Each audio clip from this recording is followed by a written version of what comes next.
katakan sebab kaulah. Sebab Yesus Kristus.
Sorak-sorai katakan haleluya. Firman Tuhan mengatakan, orang yang menanti-nantikan Tuhan, kita semua pasti dipuaskan. Siapa yang menanti-nantikan kedatangan Tuhan, siapa yang menanti-nantikan Tuhan, kita semua diselamatkan. Amin. Berikan sorak-sorai katakan haleluya. Come on.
Sekali lagi ya. Dari bukit siap keselamatan.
28 mengatakan, Tuhan bekerja dalam segala sesuatu untuk mendatangkan kebaikan.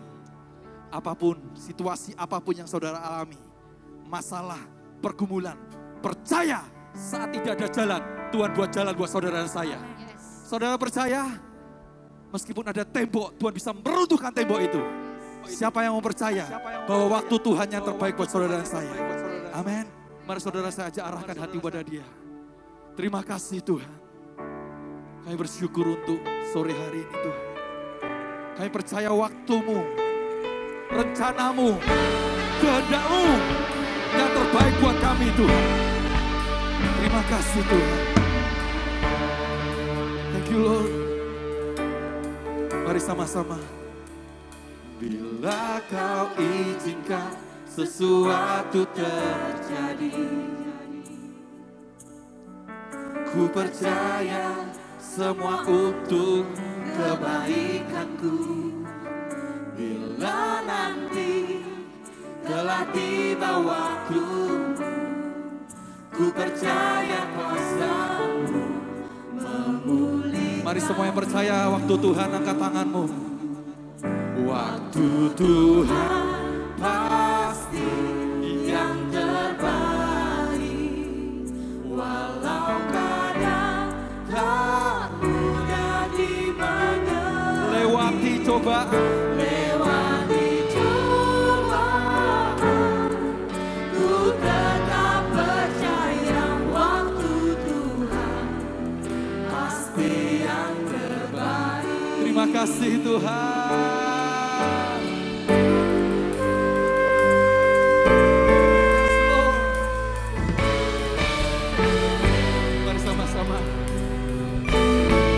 Kau izinkan, bila Kau izinkan sesuatu terjadi, kami percaya Tuhan. Ku percaya semua untuk kebaikanku. Bila nanti telah tiba waktu, ku percaya kuasa-Mu. Mari semua yang percaya jalan Tuhan yang terbaik, waktu Tuhan yang terbaik, angkat tanganmu, come on.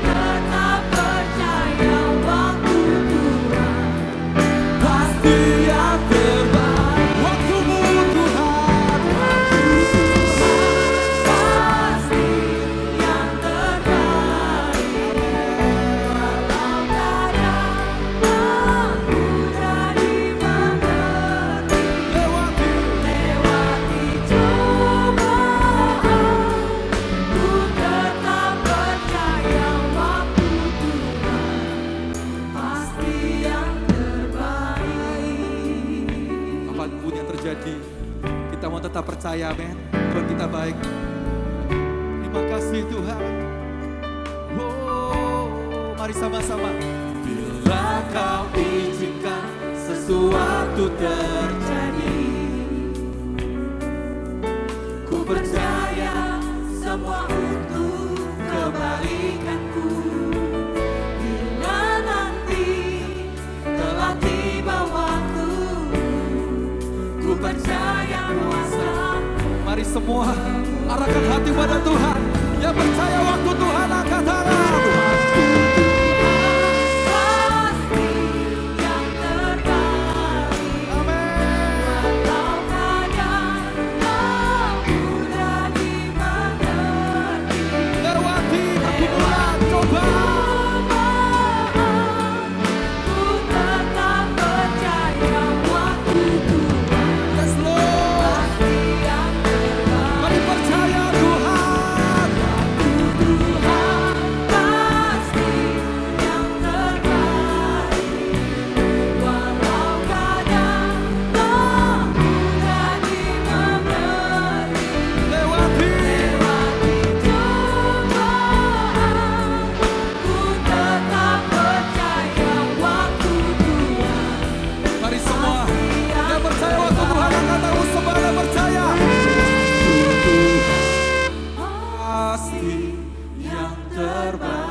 mudah dimengerti,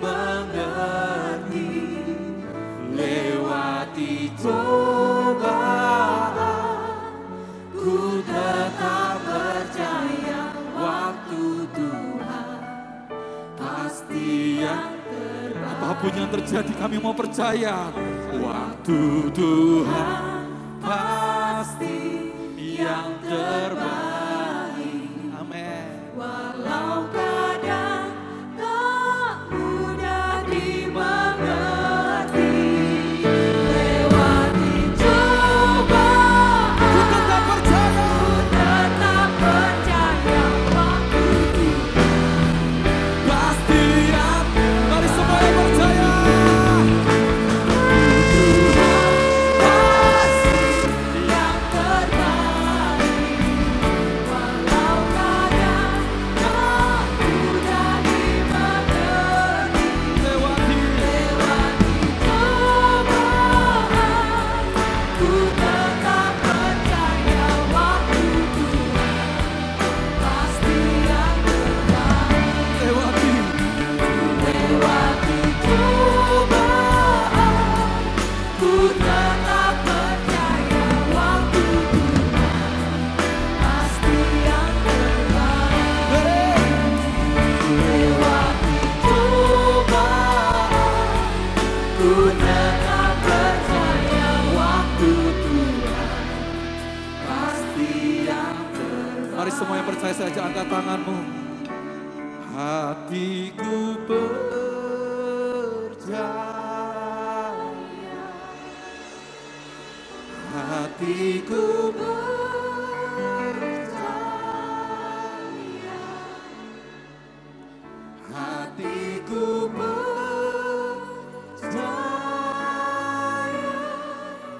selalu ku percaya.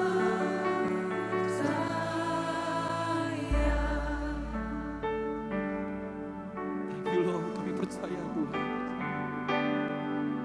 Saat ku tak melihat jalanmu, saat ku tak mengerti rencanamu, namun tetap ku pegang janjimu, pengharapanku hanya padamu. Mari sekali lagi. Saat ku tak Saat ku tak melihat jalanmu, saat ku tak mengerti rencanamu, namun tetap ku pegang janjimu, pengharapanku mari semua yang percaya saja angkat hanya tanganmu. padamu. Hatiku Hatiku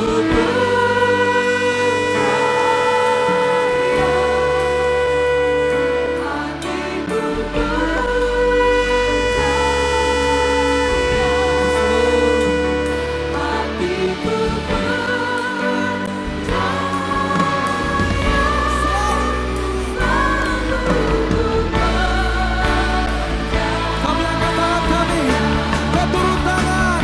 percaya.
hatiku percaya,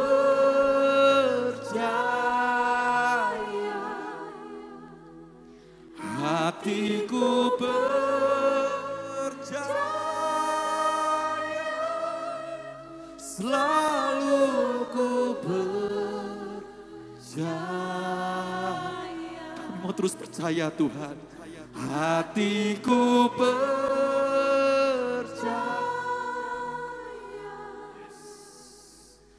hatiku percaya, ya Tuhan, hatiku percaya. Kau pegang tangan kami Tuhan, tanganmu tidak pernah melepaskan tangan kami, kau selalu setia Tuhan. Hatiku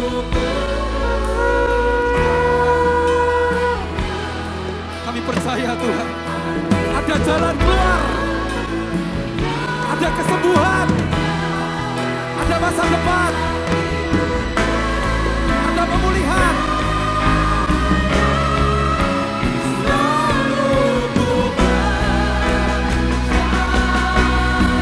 Hatiku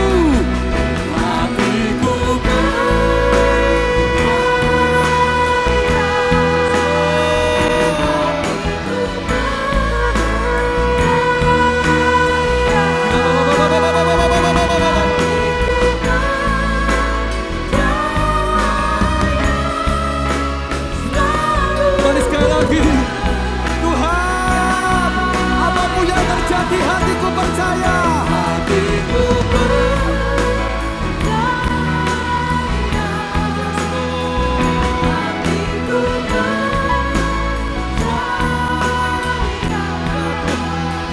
hatiku percaya,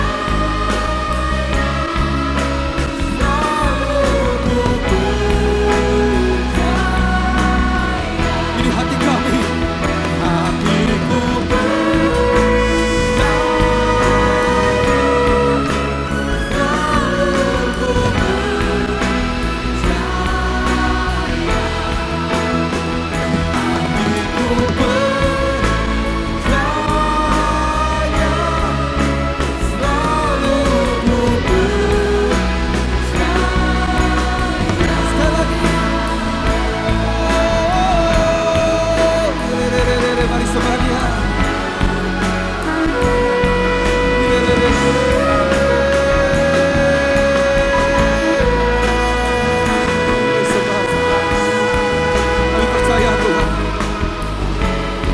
keadaan dunia memburuk, tapi kami percaya kerajaanmu tidak tergoyahkan.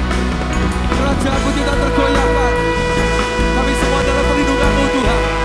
Darah Yesus melindungi kami. Darah Yesus melindungi anak-anakmu Tuhan.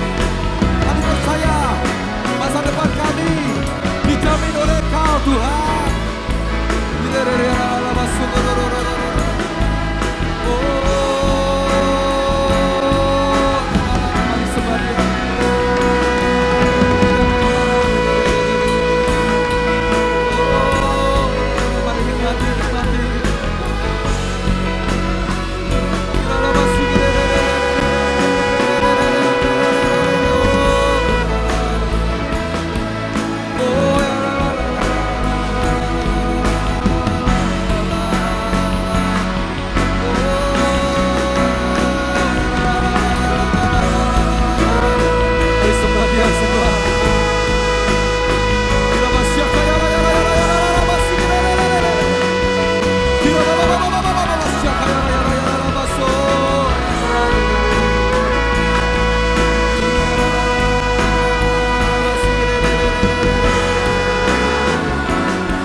dalam pelukan.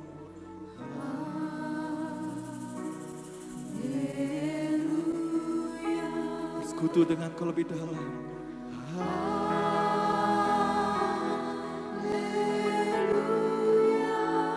Kami mengasihi-Mu Tuhan.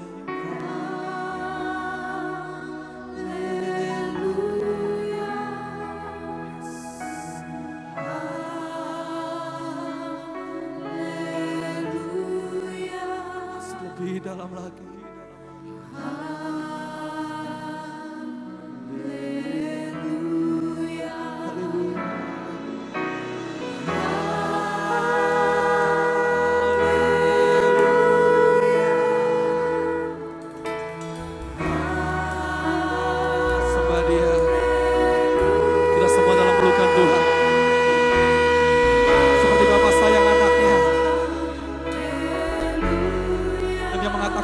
Jangan takut, Kau dalam perlindunganku. Mari sembah Dia.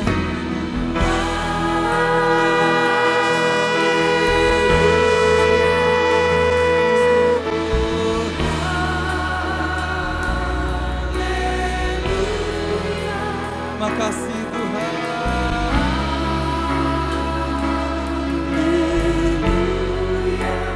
Nikmati hadirat-Nya.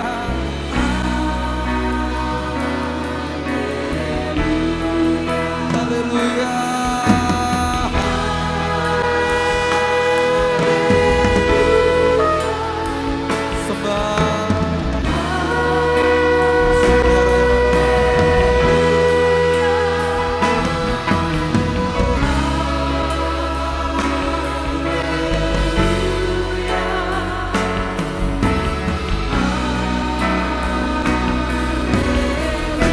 Mari semua tangan di atas.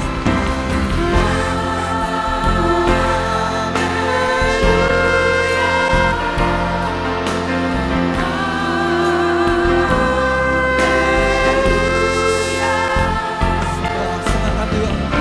Senangkan Tuhan.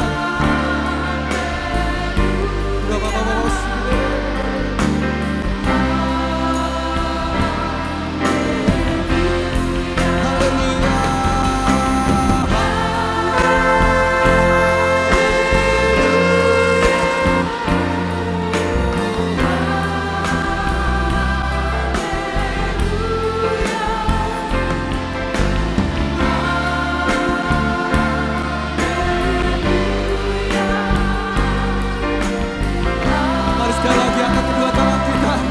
Sembah Dia. Nikmati pelukannya.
menikmati Engkau sore hari ini Tuhan.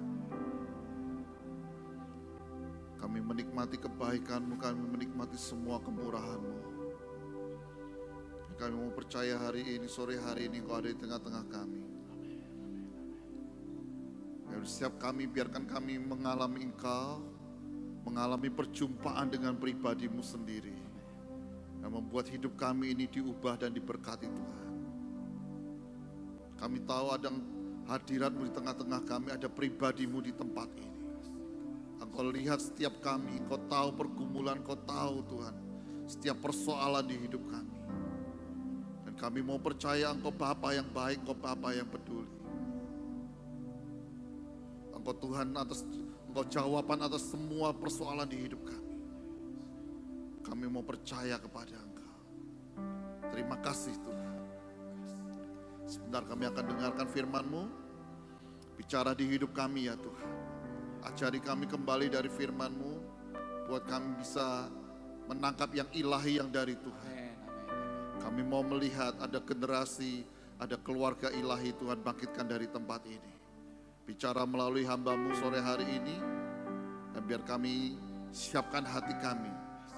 Jadi benih yang subur, jadi tanah yang subur. Untuk benih firman-Mu ditaburkan sore hari ini. Di dalam nama Tuhan Yesus.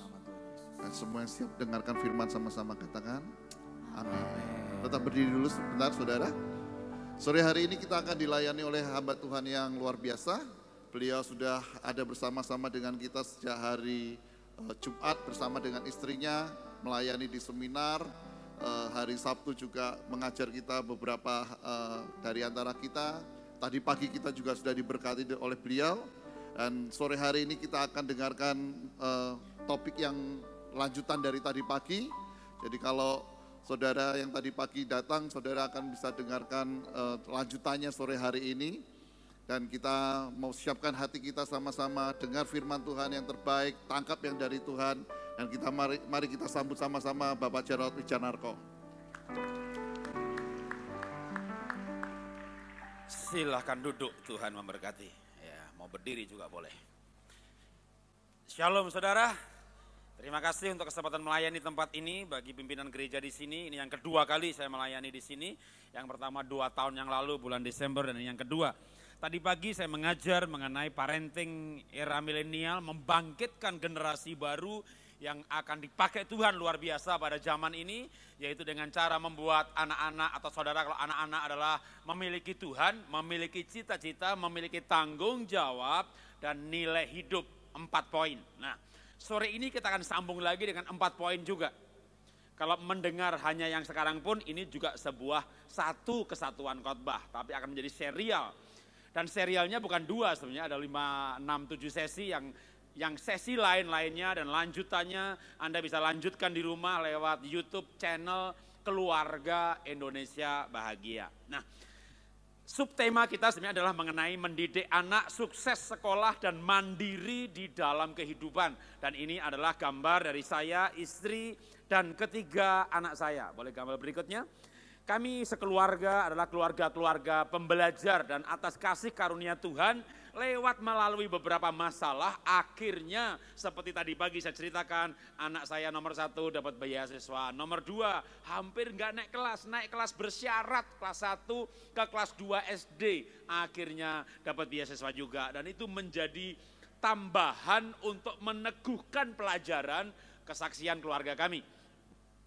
Parenting era milenial memangnya berbeda dengan era-era sebelumnya, berbeda karena keadaan berubah. Anak-anak milenial logikanya kuat, mereka jaringannya baik, menggali informasi dengan mudah, dan itu membuat fenomena anak zaman digital beberapa hal yang tadi pagi saya sampaikan, saya lanjutkan dengan beberapa poin. Misalnya, anak zaman sekarang lebih tahu daripada orang tuanya.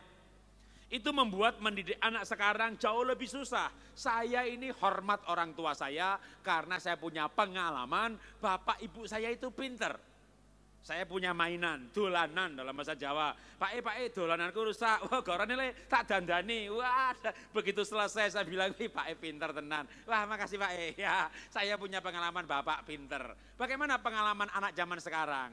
Bapak Ibu punya gadget canggih, teknologi luar biasa, harganya bagus. Ada masalah, cari anaknya. Nak, kok HP mama bermasalah ya? Oh, tenang Ma. Anak 7 tahun bisa berkata, tenang Ma. Aku betulnya mah ya. Udah selesai. Ini mah udah selesai mah. Waduh, gimana nak caranya? Susah jelasinnya. Kalau ada masalah hubungi aku. Ya, anak sekarang punya pengalaman. Papa mamahnya nggak ngerti apa-apa. Saya dulu ketemu teman saya, wah saya bangga sama bapak saya. Bapak saya itu dalang di kota Solo, ngerti yang namanya Sugriwo, Gatot-Kaca, Sengkuni dan kawan-kawan, apal semuanya. Wah saya bangga, saya cerita sama teman saya, bapak saya hebat. Sekarang bapak-bapak ketemu bapak yang lain, ibu ketemu ibu yang lain. Pak Jarot, anak saya 4 tahun bisa begini, wah anak saya 3 tahun bisa begini. Lah cucu saya 2,5 tahun pakai gadget, orang semua kagum sama anak cucunya. Sekali-sekali coba ya Bapak Ibu iseng-iseng nganggur-nganggur dikit dengerin anak-anak ngomong. Kira-kira mereka ngomong apa satu dengan yang lain? Oh papaku tuh gak ngerti apa-apa. Apalagi mamaku gak bisa apa-apa gitu ya. Jadi sekarang ini mendidik anak agak susah karena pengalaman yang berbeda. Karena mereka anak milenial, mereka lebih tahu menguasai teknologi informasi. Yang kedua, anak zaman sekarang itu multi talent, multitasking mungkin loh ya. Karena kebiasaan pakai gadget, Facebook, Instagram, YouTube, beberapa apps sekaligus mungkin dikerjakan. Terbiasa 2-3 hal sekaligus membuat mereka multitasking. Bisa dengerin ceramah agama sambil buka gadget, buka-buka yang lain. Ceramahnya dites nilainya 90. Kalau umurnya 45 tahun ke atas, dengerin nggak ngerti-ngerti juga. Memang beda prosesor saudara ya. Otaknya lemot. Ini anak remaja sekarang ini pinter banget saudara ya. Dengerin khotbah, buka appsnya, buka apps Bible, lalu sambil searching. Wah pendeta nggak bener nih, artinya nggak begitu nih. Bahasa asli nggak begitu, konteks dekatnya nggak begitu. Waduh sekarang kalau didik remaja, nggak boleh salah didik. Langsung mereka berkata dalam hati, pendeta ngawur, pendeta ngawur, pendeta ngawur. Begitu. Mending bilang berita ngawur, khotbahnya direkam, masukkan ke sosmed, lalu hashtag sesat, nyebar kemana-mana, seluruh dunia tahu saudara. Kita di Semarang dapat kiriman dari Amerika, begini ya di Semarang ya, begini ya di Jakarta ya, waduh kita belum dengar yang Amerika udah dengar. Karena memang anak sekarang jaringannya luas sekali. Tapi tidak melulu positif, ada negatifnya. Misalnya, kalau mereka addiktif gadget, maka menurut Kimberly Young, menurut Donald, 2 orang psikolog, mengajarkan bahwa addiktif gadget bisa merubah perilaku. Seperti tadi pagi kesaksian saya soal anak saya nomor 2, yang perilakunya berubah karena addiktif gadget. Kalau anak saya sendiri mengalami fenomena ini, mereka konsentrasinya pendek, tidak bisa fokus, berubah-ubah ide, keinginan, akademiknya jelek, bukan jelek lagi, anak saya hampir nggak naik kelas. Sampai kami dipanggil sama gurunya, Pak Jarot, anak Bapak saya naikkan kelas 2 karena sebenarnya pinter Pak. Waktu kami wawancarai ibu kota Indonesia, anak Bapak menjawab Jakarta. Tapi kalau ulangan, lembar jawabannya kosong karena dia malas nulis ternyata Pak. Tolong ya Pak ya, anak Bapak dilesi nulis. Kelas 1 naik kelas 2, les nulis. Saya panggil guru les, nah lesi anak saya. Gitu. Sebulan guru lesnya mundur. Pak Jarot saya mengundurkan diri Pak, nggak mau ngelesi anak Bapak. Loh kenapa? Anak Bapak bukan manusia Pak. Loh maksudnya gitu. Lah anak Bapak itu patung Pak, wong dilesi nulis pegang bolpen kayak pegang begini loh Pak, mentel aku ditontoni terus Pak. Lah aku kan stres Pak, bludrek Pak, itu obat bludrek lebih mahal daripada gaji saya ngelesi anak Bapak. Anak Bapak itu bukan manusia, patung Pak. Loh saya tahu kalau begitu, memang saya bayar saudara untuk berbagi stres lah. Masa saya ngajari sendiri kan saya stres kan. Udah saya cari guru yang lebih pintar saudara ya. Wah dapat guru lebih pintar. Pintar bener saudara. Wah ini mungkin dari Solo. Jadi ngerti ilmu yang namanya gelembuk Solo saudara ya. Wih nggak tahu udah dari mana dia. Pokoknya itu guru pintar saudara ya. Ngelesi anak saya. Dia bawa donat 3. Dia ngerti kelemahan anak saya itu. Kebaikan hatinya terkonek kalau habis makan. Jadi dia bawa donat 3. Kasih anak saya 1. Penak ben. Wih enak banget Bu Guru. Mau 2 lagi. Mau Bu Guru. Nulis dulu ya. Gitu. Waduh. itu les 3 bulan hasilnya naik 5 kilo saudara. Anda cari di mana les nulis hasilnya berat badan naik, nggak nyambung kan? Itu.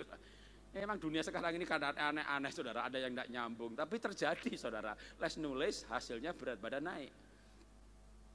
Tapi singkat cerita kami bisa menangani anak ini sehingga menjadi dapat beasiswa, itu ibadah tadi pagi. Nah sekarang kita lanjutkan mengenai parenting era digital. Ada apa dengan parenting era digital? Ada hal-hal yang perlu kita siasati supaya anak kita hebat. Maka saya lanjutkan, kalau tadi pagi sudah sesi 1, sudah mereka punya Tuhan, mereka punya cita-cita, mereka punya nilai hidup, tanggung jawab. Maka kita perlu di-boosting gitu ya, didorong lagi untuk apa? Untuk mereka cerdas. Maka kita akan belajar bagaimana mengaktifkan DNA atau gen kecerdasan. Nah berbicara kecerdasan, saya akan ambil pandangan masyarakat.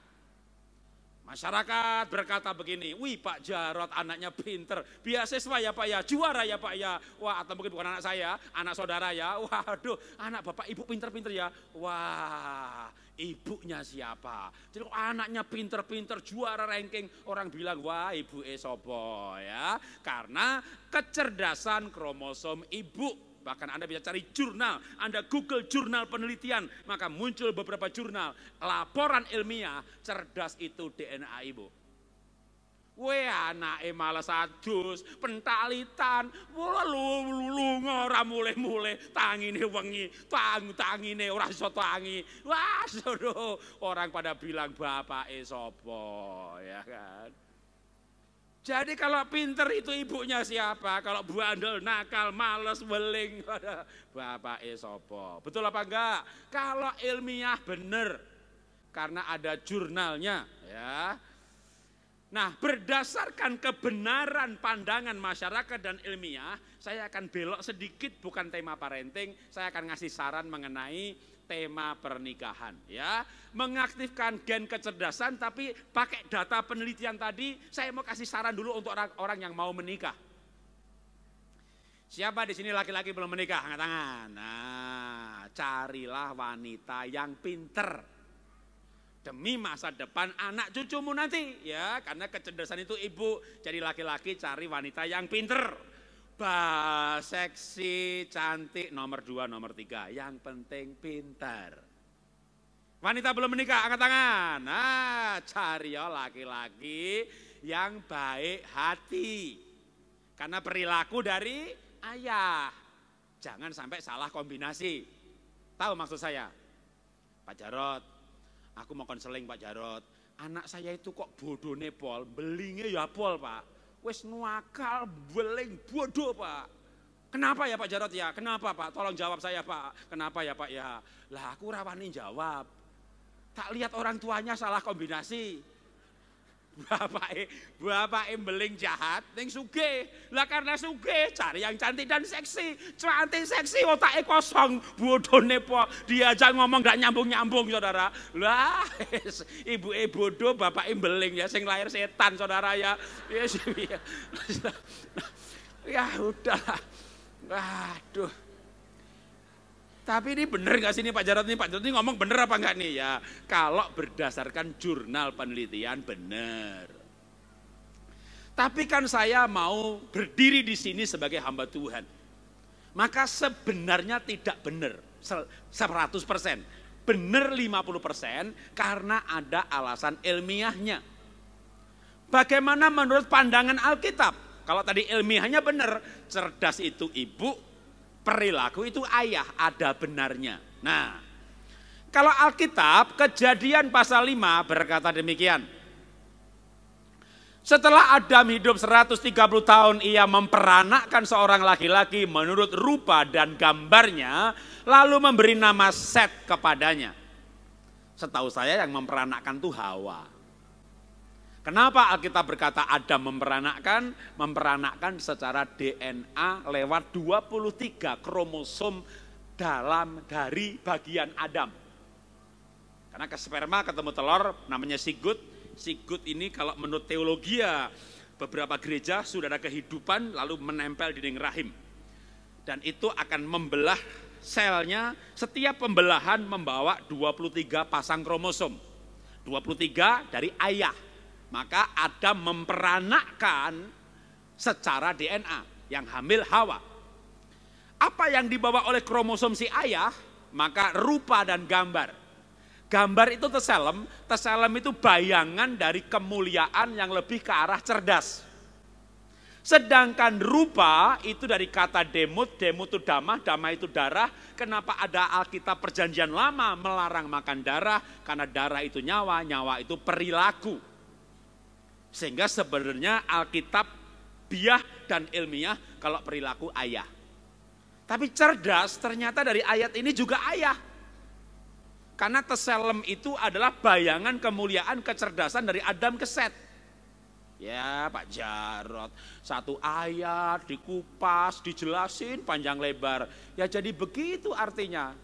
Secara teologis nggak sah Pak kalau cuma satu ayat untuk sebuah dogma. Untuk kesaksian boleh lah Pak. Oke, saya tambah ayat yang lain ya. Kejadian 4 ayat 19. Saya baca langsung ayat 20-nya. Ada itu nama orang ya, melahirkan Yabal. Nah, Yabal itu bapak segala orang yang diam dalam kemah dan memelihara ternak. Dalam bahasa sekarang, bapak segala orang yang punya natural intelligence.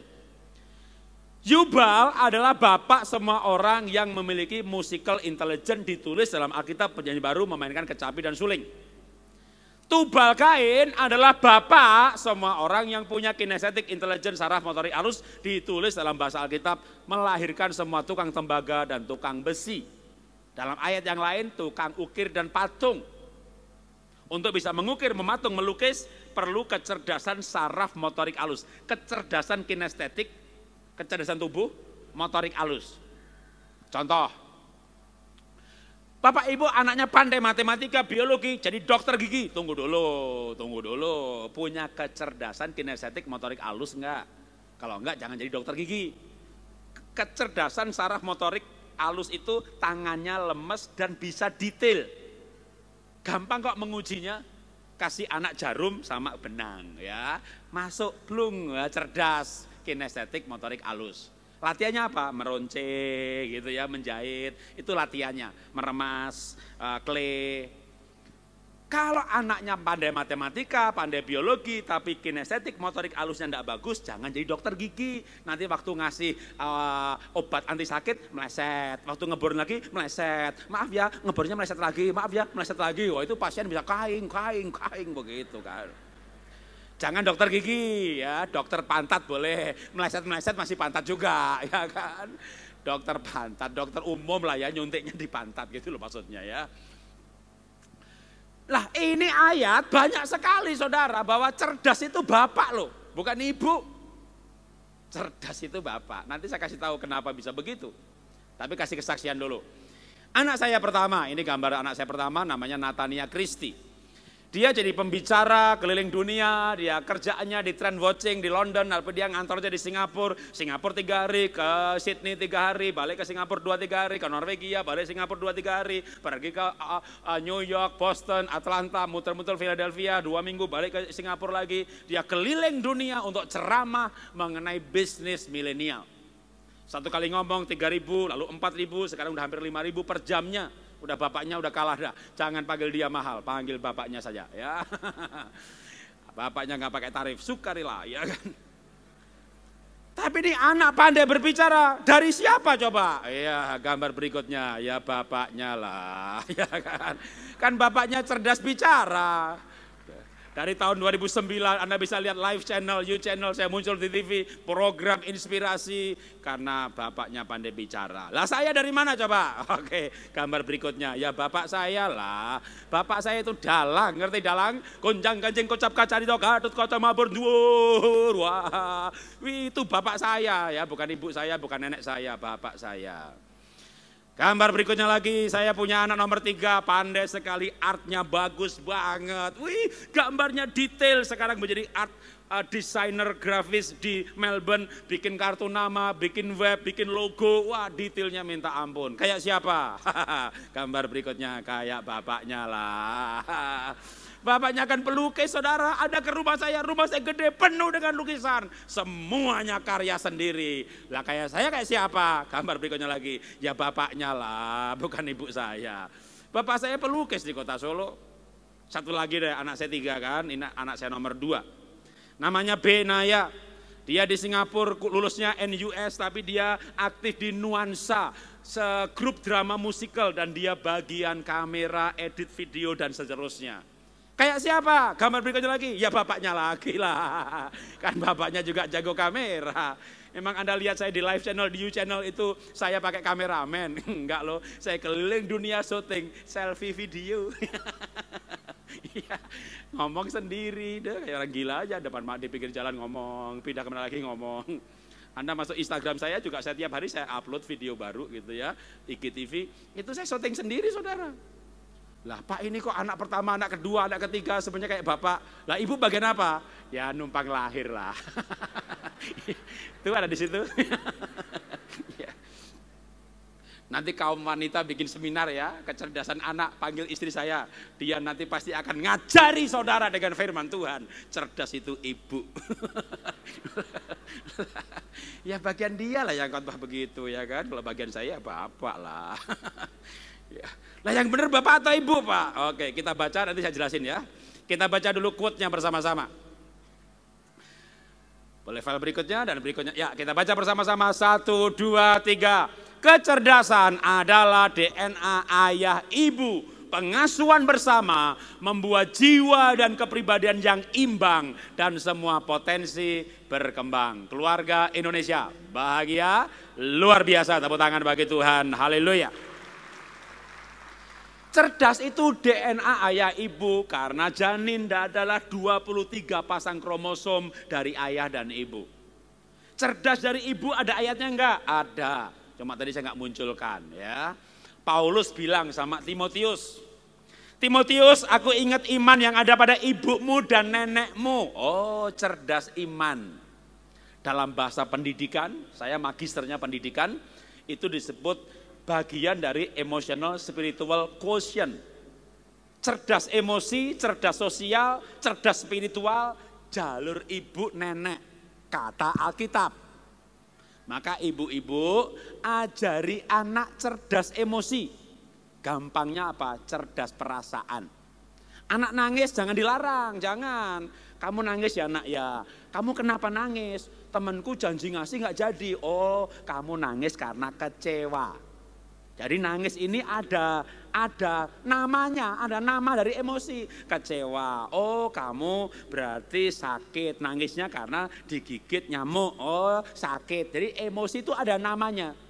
Nah ibu tuh paling pinter mengerti emosi, karena ibu juga nangisnya tuh macam-macam.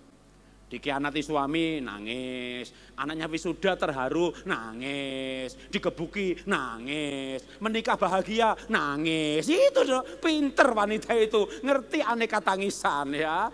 Maka ibu yang mengajari anak cerdas perasaan, itu ibu.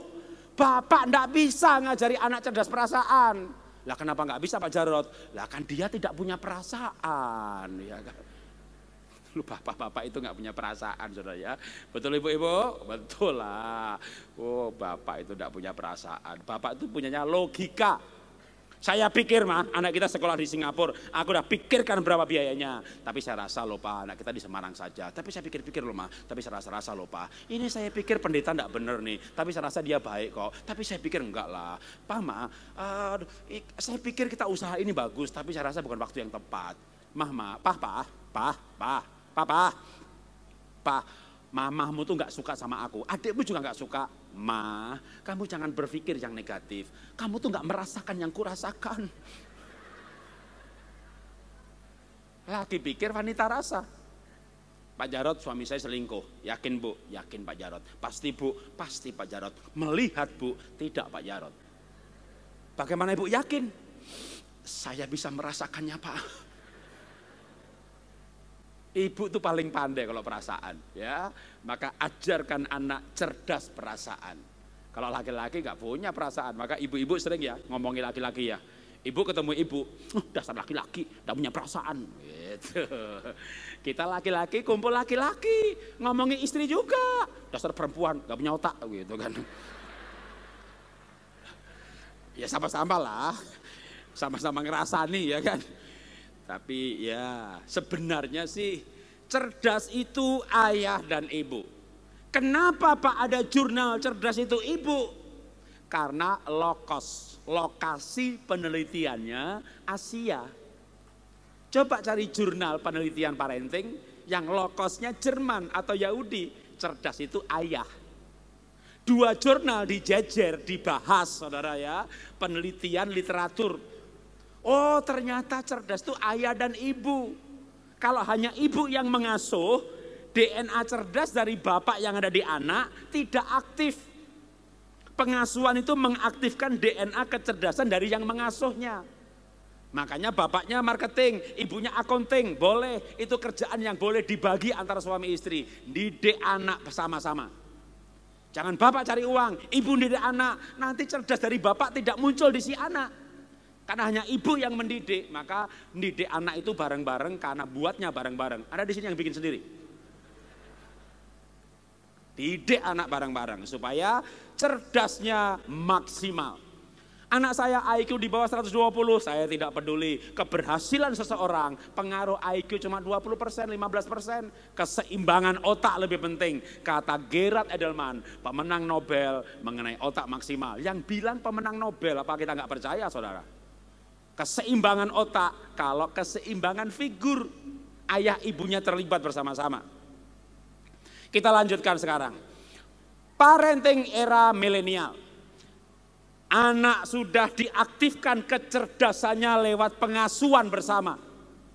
Sehingga nanti anak otaknya imbang. Anak yang otaknya imbang, jiwanya juga lebih stabil. Logikanya bagus, seimbang. Maka berikutnya adalah dengan cara mengaktifkan perilaku. Kalau pertama mengaktifkan gen kecerdasan, data penelitian berkata cerdas itu ibu, perilaku itu ayah, firman Tuhan sudah meluruskan bahwa cerdas itu ayah dan ibu. Tapi bagaimana soal perilaku? 2 Raja-Raja 15 ayat 3. Asarya melakukan apa yang benar di mata Tuhan, tepat seperti Amasya ayahnya. 2 Raja-Raja 15 ayat 34. Yotam melakukan apa yang benar di mata Tuhan, tepat seperti yang dilakukan Usia ayahnya. 2 Raja-Raja 14 ayat yang ketiga. Amasya melakukan tepat seperti yang dibuat Yoas ayahnya. Ini cuma tak ambil 3 ayat. Anda mau 10 ayat yang lain masih ada. Belum lagi yang negatif. Raja ini menyembah berhala seperti ayahnya. Raja ini membangun mezbah untuk Baal seperti ayahnya. Maka kalau soal perilaku, wow. Itu ayah itu ayatnya banyak banget. Saya pernah membaca sebuah artikel penelitian tentang perilaku kupu-kupu. Kupu-kupu bertelur, telurnya disimpan beberapa bulan, cuacanya pas, bulannya pas, lahir jadi ulat, ulat jadi kepompong. Waktu telur jadi ulat, ibu bapak kupu-kupunya udah mati. Jadi bapak kupu-kupu, ibu kupu-kupu gak pernah ketemu ngobrol sama anak kupu-kupu. Karena telur dulu, telurnya disimpan, bulan yang tepat, musimnya jadi ulat. Saya gak tahu ulat sama kupu bahasanya sama atau beda. Kalau sama pun tapi gak pernah ketemu. Yang menarik adalah penelitian melaporkan anak kupu-kupu itu terbang rute bapaknya. Dari mana dia tahu rute terbang? Dari rantai DNA yang diwariskan. Makanya bapak tuh hati-hati loh. Ya, nanti anak itu bisa ngikuti rute bapak. Pernah dengar nggak cerita begini? Bapak sama anak berantem, saudara. Kenapa? Malam-malam mereka pergi, rutenya sama, cari cewek yang sama. Jadi selingkuhannya sama. Waduh. Itu namanya bapak ketemu anak ya, perilaku diwariskan lewat kromosom ayah. Kasih kesaksian biar gampang ya. Tadi saya sudah cerita soal anak. Nah, ini gambar saya dengan anak saya. Anak saya itu keliling luar negeri pakainya batik Ya, dan batiknya sama dengan batik bapaknya. Ya, saya pakai batik. Saya sering dikasih tahu istri saya, kamu tuh pengusaha, sering ngisi full gospel, kamu tuh sosok yang diberkati. Tak dandani kamu ya, kita pergi ke mall, nih batik nih bagus nih ya. Istri saya ngasih saran saya, menasihati saya pakai batik yang kayak begini. Sutra, wah tak lihat loh, wis harganya 4 juta saudara. Wah, saya bilang sama istri, ojo larang 4 juta, saya itu 2 juta, tak bawa neng klewer, entuk sak kodi saudara. Jakarta tuh Tanah Abang 1,5 juta sak lusin saudara. Nah, jadi saya pakai bajunya ini murah ya, batiknya murah ya. Keren nggak? Bilang nggak keluar saudara ya. Nah, memang bapak ya begini, wong dulunya wong desa, wong miskin, nggak bisa pakai baju mahal. Anak saya ternyata ngikuti, saudara, sukanya yang murah-murah. Kenapa kamu ikut yang murah-murah? Ya, Pak, aku tuh ke London, ke Amerika, mereka tuh nggak ngerti batik murah, batik mahal, Pak. Pokoknya warnanya kinclong, baik, bagus, udah belel ganti kan harganya murah, ganti nggak apa-apa. Wah, mereka bilang, wow, ayo ke Indonesia, wah, pokoknya kagum aja, udah pinter kamu nak, kamu tuh smart nak. Ya, pokoknya orang kaya itu ada untungnya saudara ya. Saya ini kan kaya, diberkati. Pakai baju murah dikira mahal loh saudara. Tapi orang miskin pakai jam asli dikira palsu saudara.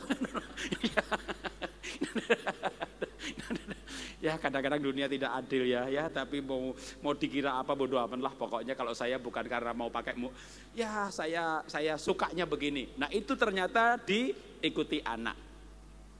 Perilaku diwariskan. Oke, boleh file berikutnya.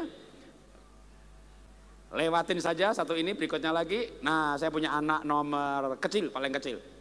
Makan itu namanya makan, maunya salad. Ke Surabaya, saudara ya, namanya Surabaya itu, yuk kita ke Apeng gitu ya. Wah, anak saya juga ikut karena dia anak yang baik, ya nurut sampai di sana. Kamu pesan apa? Orange juice. Gitu ya. Nah ini ada bakminya enak, sini bakminya enak. Wah nggak mau ada baknya gitu ya kan. Dia makan kayak torat saudara ya, yang namanya anjing, kucing, babi dan kawan-kawan dia nggak makan. Udang, kepiting, kodok nggak dimakan. Makannya tuh yang sehat gitu. Kayak siapa? Kayak bapaknya. Biasanya bapak sama ibu kalau pergi siapa yang jagai? Ibu jagai bapak ya. Kalau saya enggak loh, saya ini makan lebih sehat. Istri saya pergi makan gitu, beli sop buntut, aku beli salad. ya, perilaku itu diwariskan saudara ya, maka kita perlu belajar punya perilaku. Tapi bagi saya itu dari unsur kesehatan. Nah minggu depan apa 2 minggu lagi Pak Yohanes Sunardi datang kan, nah, nanti dia akan jelasin lebih detail ya. Kesehatan bukan soal haram dan halal.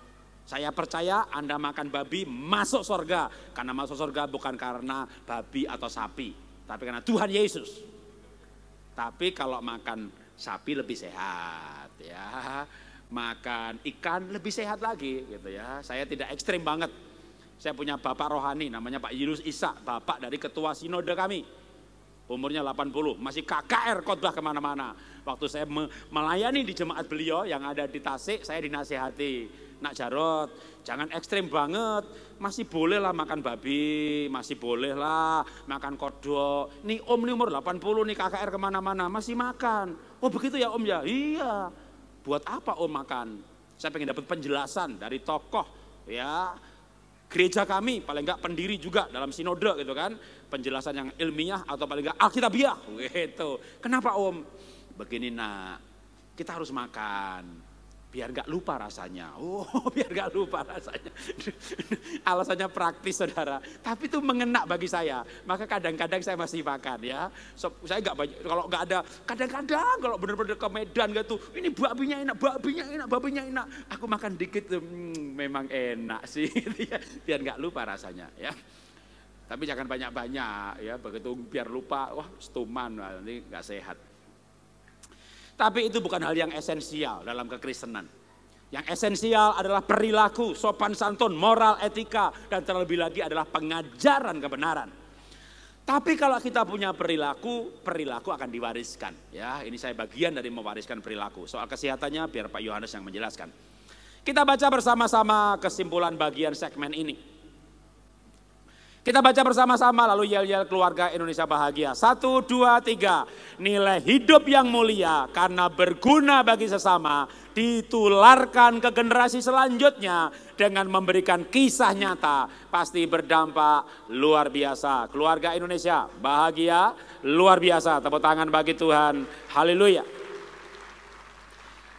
Ketika saya tadi berbicara soal pola makan itu hanya bagian kecil dari perilaku. Tetapi yang sebenarnya lebih esensial adalah perilaku yang ilahi. Saya sebagai hamba Tuhan tidak mau terjebak di dalam tanda petik seperti bisnis entertainment gereja. Di mana dalam gereja ini ada pembicara seperti artis, dipanggil, di entertain, diajak makan, taruh di hotel, kasih uang. Waduh, memang itu nikmat. Tapi bisa membelokkan motivasi. Supaya motivasi saya sendiri yang menjagai, maka kalau saya diberkati, saya sering ke pedalaman. Kumpulkan berkat, bangun sekolah 1, tahun depan lagi bangun 1, lama-lama banyak juga lah, udah 23 sekolah saya bangun. Lalu anak saya tidak mau mereka melihat saya sebagai hamba Tuhan, pergi, tiket dibayari, hotel dibayari, makan dibayari, dikasih duit, enak ya jadi pendeta. Nah ini saya nggak mau dia melihat sisi itunya saudara. Karena pernah saya, kebetulan di kota Semarang ya, tahun yang lalu para pendeta kumpul. Saya mengajarkan tema mengenai memuridkan di dalam keluarga. Selesai seminar sesi 1, sesi 2, ada 4 sesi, seorang pendeta datang sama saya, Pak doakan saya Pak. Anak saya pengen jadi pendeta dan saya sedih sekali Pak. Loh bersyukur dong Pak, punya anak pengen jadi pendeta. Sedih Pak, lah saya tanya Pak. Nak kenapa pengen kamu jadi pendeta? Dia jawab begini, enak Pak jadi pendeta. Ngomong-ngomong dapat duit, ngoceh-ngoceh dapat duit. Ini anak gembala saudara. Yang dilihat ini jemaat ini bukan jiwanya, yang dilihat kolektenya saudara. Bapaknya bisa tulus dan murni, tapi anaknya bisa melihat gereja sebagai bisnis. Saya sendiri punya potensi seperti itu. Gimana menjagainya? Maka saya sering ke pedalaman untuk berbagi berkat. Dan anak saya bawa, kalau boleh gambar mundur sebelumnya lagi, yang tadi gambar quote. Gambarnya mundur sedikit, ya. Itu istri saya, anak saya bawa pelayanan ke pedalaman, namanya pelayanan di pedalaman saudara ya. Itu mau ke gereja, enggak perlu mandi, nanti mandinya di gereja aja. Kenapa? Nyebrang sungai dulu. Wah, nyebrang sungai seleher saudara ya, jadi pakainya diangkat-angkat begitu, di seberang sungai, ojek nunggu kita. Ojeknya, ojeknya pas 1,5 jam, itu sampai di gereja udah kering juga bajunya yang buat nyelam, yang buat nyebrang. Kadang-kadang kami naik perahu yang gak pakai sayap. Ini foto di Mentawai. Kalau saya ke Ambon, ke Papua, ke Kalimantan, itu antar pulau, perahu itu ada sayapnya. Ini perahu panjang, ada sayapnya dari bambu atau kayu supaya imbang. Ya, Anda bikin perahu-perahuan, dikasih sayap, Anda puter begini, dia balik lagi. Dalam arti ini perahu begini, balik lagi. Ya, ada tiang, ada sayap, itu stabil sekali. Di Mentawai itu nggak pakai sayap, saudara. Supaya lebih cepat. Tapi dampaknya apa? Begitu kita naik, belum ketahuan imbang apa enggak. Begitu bergerak, sebelah kiri geser kanan sedikit. Jangan semuanya. Itu gak imbang-imbang saudara. Wah, anak saya takut saudara. Pertama kali ke Mentawai. Saya hampir tiap tahun ke sana, jadi gak takut. Tukang perahu. Jelasin anak saya biar mereka tidak takut. Oh iya Pak. Dek jangan takut dek jangan takut dek. Ini perahu dari ujung sana sampai ujung sini semuanya kayu. Ini pohon besar dibelah 2. Tidak ada sambungan sama sekali. Sejak zaman nenek moyang saya sampai hari ini perahu tidak pernah tenggelam. Jangan khawatir dek. Anak saya pintar dapat beasiswa. Dengan penjelasan begitu dia simak lalu bertanya. Tidak pernah terbalik om? Tidak pernah. Nggak pernah tenggelam om? Nggak pernah. Kalau terbalik? Oh sering dek. Gitu ya. Tenggelam enggak pernah saudara. Ini enggak pernah tenggelam perahu ya, enggak pernah lah dari kayu. Ujung sampai ujung kayu enggak ada besinya bagaimana tenggelam. Ditanya pernah terbalik, sering deh. Pegang lagi. Banyak cerita di keluarga kami bagaimana kami ke pedalaman. Tapi dengan begitu ternyata anak bisa melihat bahwa pelayanan bukan cuma ngomong di panggung, dapat duit, masuk hotel, pulang ke rumah. Enggak. Itu hanya bagian kecil dari pelayanan. Tanpa melibatkan mereka, maka perilaku yang diwariskan nanti hanya sebagian. Maka wariskan perilaku. Berikutnya lagi kita akan bahas sekarang apa yang penting pada era milenial ini. Mereka bersahabat antar negara, mereka bersahabat antar agama, karena memang milenial itu toleransi sekali. Tapi kadang saya khawatir juga. Apa yang saya khawatirkan? Bagaimana dengan nilai hidup? Bagaimana dengan tujuan hidup? Bagaimana dengan integritas? Maka saya mau mengajar tentang integritas dari Daud. 1 Tawarik pasal 29 ayat yang ketiga. Lagi pula karena cintaku kepada rumah Tuhanku, maka sebagai tambahan pada segala yang telah kusediakan bagi rumah kudus aku dengan ini memberikan kepada rumah Tuhanku dari emas dan perak kepunyaanku sendiri. Dan itulah ayat selanjutnya dibaca, maka Daud mempersembahkan 3.000 talenta emas, 7.000 talenta perak. 1 talenta 34 kilo, 1 kilo 1.000 gram, 1 gram emas sekarang 500.000 kali 1.000 gram kali 34 kilo kali 3.000 talenta. Itu akan ketemu triliun berapa puluh gitu saudara ya. Besar sekali. Yang menarik bukan soal besarnya, tapi kalimat Daud berkata, ini persembahan dari punyaku sendiri. Karena ayat sebelumnya Daud menyerahkan harta panitia pembangunan bait Allah kepada panitia selanjutnya. Dia menyerahkan harta kerajaan kepada kerajaan sebelumnya. Raja selanjutnya, Salomo. Dan dia punya harta sendiri yang bukan harta kerajaan. Kok ayat ini saya tafsirkan Daud orang yang bisa membedakan duit kerajaan dan duit sendiri. Integritas perlu sekali untuk membedakan supaya orang tahu bedanya. Ini punya negara, ini punya pribadi. Ini punya gereja, ini punya pribadi. Pejabat gak punya integritas, korupsi. Pendeta gak punya integritas, uang Tuhan dimakan juga. Maka kita perlu yang namanya punya integritas. Apa sih integritas itu? Integritas itu mengerti harta sendiri dan bukan. Integritas dalam parenting sekarang.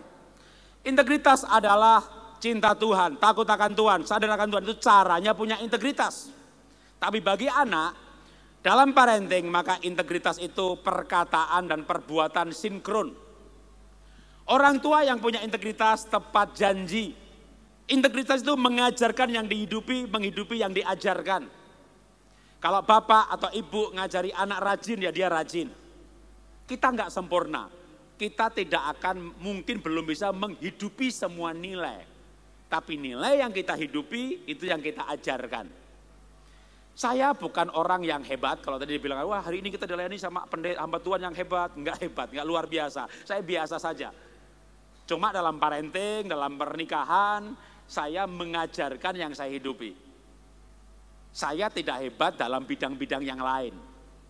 Karena saya mau mencoba untuk jujur di hadapan Tuhan dan jujur di hadapan saudara, mengajarkan yang saya hidupi, menghidupi yang saya ajarkan. Karena tanpa hal itu, anak akan menilai kita munafik. Dan anak sekarang itu hebat-hebat, pinter-pinter, jujur-jujur. Enggak kayak kita dulu ya, sopan santun, tepol seliro, unggah-ungguh. Le, masakannya ibu enak apa ora? Enak bu, lah kok mangan sidik toh, rada wareg bu. Oh ya kok mangan meneh ya, iya bu, gitu. Anak sekarang kan enggak, le, bu, nak, masakan mama enak enggak? Enggak enak, enggak enak. Itu anak sekarang saudara, jujur saudara, mereka enggak munafik. Sama juga mereka berani berkata kepada Pak Pendeta, sesat, salah Pak, begitu. Ini anak zaman sekarang ini. Waduh, tadi pagi kita ngobrol di ruang pastori sana dengan tamunya ibu yang dari San Francisco. Dia bercerita mengenai anaknya. Kami belajar Pak menjadi anak orang tua, anak milenial. Mereka tinggal di San Francisco dan anaknya bertanya kepada bapaknya, Father, are you God? Apakah kamu Tuhan? Kaget bapaknya. Kenapa nanya begitu? Kenapa semua orang harus mendengarkan ayah? Kalau ayah bukan Tuhan. Anak pendeta nanya sama bapaknya, Pak Pendeta. Memangnya bapak Tuhan, sehingga semua orang harus mendengarkan. Anak sekarang ini logis dan kritis, saudara. Baru suruh dengerin aja ditanya sama anaknya, memang Bapak Tuhan, gimana kalau nyuruh taat? Boleh nyuruh taat, tapi harus taat kepada firman. Taat yang logis karena firmannya logis. Kalau pendetanya salah suruh taat, kan semuanya sesat semuanya. Nah sekarang ini jemaat itu logis. Jemaat itu pinter. Anak pun pinter. Sehingga kita harus punya gaya parenting yang berbeda. Yang tidak hanya memaksa anak untuk nurut orang tua. Zaman dulu kita bisa bilang sama anak, nurut pokoknya nurut papa, nurut papa. Anak sekarang kenapa? Why? Kenapa? Tampar, plak, kurang ajar. Anak kabur, saudara. Sekarang anak pun kita nggak bisa paksa. Karena mereka satu pribadi. Kita akan gagal kalau mendidik anak gaya zaman dulu. Saya ini dididik dengan gaya yang berbeda. Saya dulu juga agak beling-beling. Ya beling sih, nggak pakai agak sebenarnya.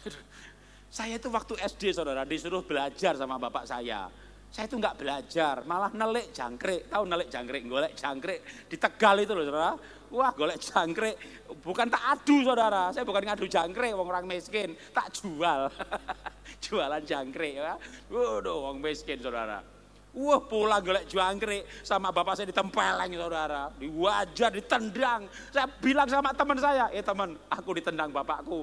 Lah aku ya ditendang loh. Terus ngopo kok ditendang? Lah aku kan sekolah orang bolos sih. Oh ya podo aku kon sangu, kon sinau malah golek jangkrik. Ya emang awake dhewe sing salah ya iya saya salah. Kita merasa salah. Kita bilang sama bu guru, aku tuh ditendang sama bapak. Lah kenapa begini? Kowe salah, minta maaf gitu. Jadi semuanya menyalahkan, kita sadar salah. Tapi kita nggak boleh begini loh, Pak Jarot. Saya ini menjadi orang yang tough, gigih, penuh perjuangan, daya juang luar biasa. Karena saya dididik dengan keras oleh bapak saya. Sama Pak, aku juga dididik dengan keras. Makanya Pak Jarot, saya mau didik anak saya dengan keras. Jangan. Anak sekarang beda. Anak sekarang, bapak tempeleng. Dia bilang sama temennya, temen aku ditempeleng. Oh ya, bapakmu tuh gak mengerti hati bapak. Kalau bercerita kepada orang gereja, bapakmu gak ngerti hati bapak. Lapor kepada gurunya, oh begitu ya. Kalau gitu saya laporkan ke Komisi Perlindungan Anak. Apalagi temennya, dia curhat sama temennya orang Singapura, teman Facebook, teman Instagram, yang di Singapura, yang di Melbourne, yang di Australia, di Amerika. Wow, di negara saya itu orang tangkap polisi itu. Nggak berbudaya itu bapakmu. Dulu saya dididik dengan keras. Saya hormat, taat, tabah, kuat. Sekarang berontak lah, karena zamannya berbeda. Jangankan dikerasin, saudara. Anak saya nomor 3 yang tadi pagi saya ceritakan punya perilaku unfinished. Segala sesuatunya nggak selesai. Dibawa ke psikolog. Dianalisa jiwanya. Lalu psikolognya berkata begini, Pak, anak bapak ini terluka hatinya dengan bapak. Ini psikolog pasti ngawur ini. Aku nggak pernah tempeleng, aku nggak pernah tendang, aku nggak pernah maki-maki.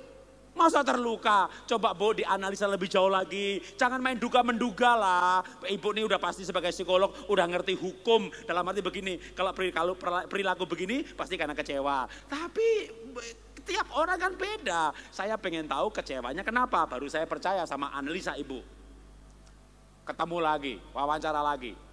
Akhirnya saya kasih tahu, Pak, anak bapak kecewa karena bapak pernah janji ngelukis bareng lalu nggak jadi. Betul enggak Pak? Betul sih Pak. Dulu aku, betul Bu, saya dulu janji ngelukis tapi karena sibuk lalu saya bilang, nak nggak jadi ya, Papa ada kesibukan. Oh ya nggak apa-apa kok Pak, aku mengerti. Anak saya jawab begitu. Itu karena anak Bapak hormat sama Bapak. Dia berkata aku mengerti, tapi dia diam terluka. Dalam hati saya, ceelah. Terluka. Ingkar, ngelukis nggak jadi terluka. Aku ditempeleng, digebukin nggak luka-luka saudara.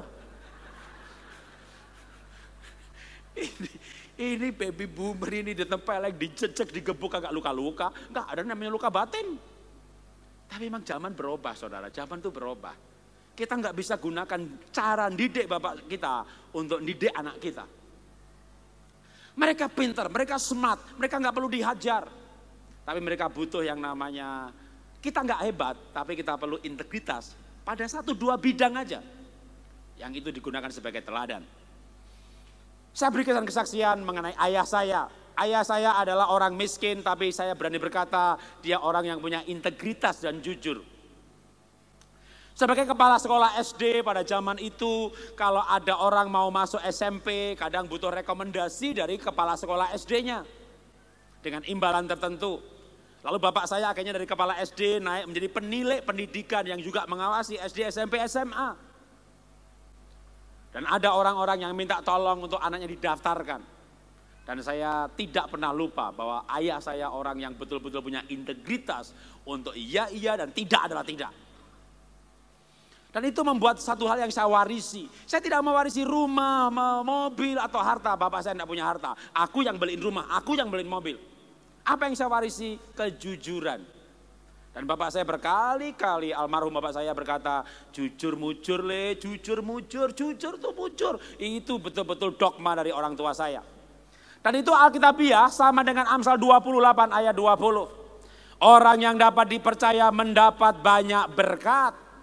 Tetapi orang yang ingin kaya tidak akan luput dari hukuman. Karena saya diajari jujur, singkat cerita sebagai orang miskin merantau ke Jakarta tahun 90, tinggal di rumah bedeng 6 kali 6 meter persegi. Pak, kalau bapak orang miskin, kok bapak punya perusahaan, punya rumah besar, punya perusahaan animasi, punya park, punya ini. Awalnya yang miskin ini dimodali orang, setor badan dapat saham 50%. Kenapa saya bisa dapat saham? Karena saya dikenal oleh orang kaya sebagai pegawai yang rajin, jujurnya radikal, miskin. Miskin, rajin, jujur. Orang kaya kasihan, dikasih modal buka perusahaan dapat saham 50%. Karena miskin, rajin, jujur, orang kaya kasihan. Miskin, males, maling. Orang kaya berkata salibkan dia. Udah males, maling, miskin lagi. Maka saya tidak menyesali kemiskinan orang tua kami. Saya mensyukuri integritasnya yang saya warisi. Maka sebagai orang tua kita mungkin tidak pintar, tapi kita perlu jujur, bisa dipercaya. Dan pengalaman saya melukai anak saya karena ingkar janji, jadilah orang tua yang menepati janji. Kalau betul-betul terpaksa ya kita masih bisa sih, dalam arti nak, papa lupa, lu bener lupa. Udah janji sama orang lain. Sabtu depan ya kita bukan batal tapi geser gitu ya. Tapi jangan Sabtu depan digeser lagi. Dan ibu bisa menolong bapak untuk bapaknya ingat janji dengan mengingatkan. Pak, kamu besok janji lo sama anak gitu ya. Jumatnya ingatkan. Karena memang bapak itu pelupa. Gak punya agenda lagi. Janji sama ibu Jumat malam makan malam begitu ya. Itu pagi ibu bilang, Pak nanti malam makan bareng ya. Oh ya gitu. Jangan lupa siang-siang diingetin lagi. Karena kalau siang gak diingetin lagi, itu siang bapak ketemu temennya. Kamu malam ada acara? Orang enggak lu enggak ya? Iya gitu. Jumat malam pulang dia ya kan. Adus itu wah. Ibu seneng wah. Arep makan berdua adus loh. Beradus lungo. Loh Pak kita kan makan. Oh iya ya. Ya lali aku ya. Ibu udah pakai lipstik lali. Ya ibunya terluka ya kan. Karena bapaknya lupa. Memang laki-laki itu lupa saudara. Pulpennya lupa, HP-nya lupa, semuanya lupa. Karena memang memorinya kecil sekali dia. Paling 20 mega kali ya. Itu keluar rumah belok kiri, belok kanan. Lupa menikah dia sudah lupa saudara. Kalau wanita itu memorinya kuat banget. Ingat yang dulu, ingat dulu dia belum bayar. Dulu dia ingat semuanya. Maka ada baiknya ibu membantu suami mengingatkan janji dengan anak. Atau kalau bapak nggak mau lupa ya kayak saya ini orangnya pelupa juga dan malas nulis. Saya paksa diri saya bikin agenda sendiri. Sehingga saya tidak akan ingkar janji dengan apa yang saya janjikan. Saya dulu pernah ingkar janji saudara. Pak Jarod bisa ke tempat saya tanggal sekian. Oke bisa. Oh ya makasih Pak. Ya gitu. Lupa nggak dicatat. Dapat telepon lagi. Pak bisa ke tempat saya. Oh ya bisa gitu. Hari Minggu. Pak Bapak sampai di mana? Sampai di sini. Loh Bapak tempat saya Pak. Ya. Wah sekali kejadian janjiin 2 gereja saudara di hari yang sama. Setelah itu saya pakai sekretaris. Hampir 20 tahun lebih pakai sekretaris. Dia mengundurkan diri. Saya mikir pada masa tua ini masa saya nggak bisa sih belajar sendiri. Nggak usah pakai sekretaris. Akhirnya pegang agenda sendiri. Saya belajar nulis sendiri. Dan tidak pernah ada double. Walaupun saya bukan orang yang rapi dan teliti. Oke kita baca bersama-sama quote-nya. 1, berikutnya lagi ya. 1, 2, 3. Orang yang cinta Tuhan akan menjaga kehidupannya bersih, berintegritas, dan anak cucunya diberkati Tuhan dalam hidup yang berkualitas. Keluarga Indonesia bahagia, luar biasa. Tepuk tangan bagi Tuhan. Haleluya. Saya sambung dikit lagi ya, parenting milenial. Apa sih milenial itu? Mereka happy life, jaringannya luas, logika. Tapi saya agak khawatir sedikit mengenai nilai moral. Maka ada hal yang perlu untuk kita ajarkan. Apa itu misalnya? Tujuan hidup. Kalau tadi pagi saya bahas nilai hidup, sekarang tujuannya dari ayat yang sama. Filipi 1:21-22 Paulus berkata demikian. Karena bagiku hidup adalah Kristus dan mati adalah keuntungan. Tetapi jika aku harus hidup di dunia ini, itu berarti bagiku bekerja memberi buah. Kenapa Paulus berkata jika aku harus hidup? Karena ayat sebelumnya Paulus berkata, bagiku hidup adalah Kristus dan mati adalah keuntungan. Aku ingin pergi dan diam bersama dengan Kristus dan itu jauh lebih baik. Paulus tuh pengen banget pergi dan diam bersama dengan Kristus. Pengen apa? Ya pengen mati saudara. Pergi dan diam bersama Kristus ya mati. Karena kalau mati kita ini tetap hidup hanya pindah. Kita hidup sekarang ini dalam dunia nyata yang kelihatan. Nanti mati, tubuhnya mati, rohnya tetap hidup. Pindah dunia nyata tapi tidak kelihatan. Dan kalau kita mati, kita bertemu dengan Tuhan. Makanya Paulus tuh pengen banget ketemu dengan Tuhan. Dia pengen sekali. Kenapa? Itu jauh lebih enak. Dan saya setuju dengan Paulus.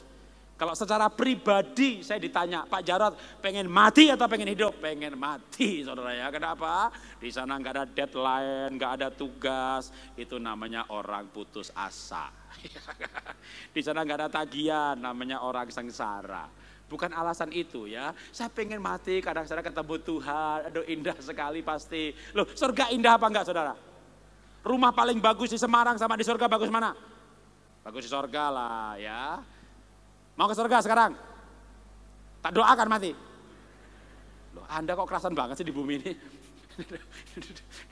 Katanya surga bagus ya. Kok ada kerasan banget? Mau tak doakan ya? Mati gitu. Wah pulang mati semuanya saudara ya. Saya juga pengen mati, tapi kalau ditinjau, Paulus berkata begini, itu ayat selanjutnya ada sebenarnya. Lebih perlu bagiku aku tinggal karena kamu, supaya melalui aku imanmu dibangun. Ditinjau dari baik tidak baiknya, lebih baik mati. Senang dan tidaknya, lebih senang mati. Perlu dan tidaknya, lebih perlu saya hidup demi istri saya, demi anak saya, demi saudara. Maka saya bilang Tuhan terserah Tuhan, aku dipanggil juga boleh, tinggal juga lebih senang lagi. Nggak ada bedanya hidup kelihatan sama hidup tidak kelihatan.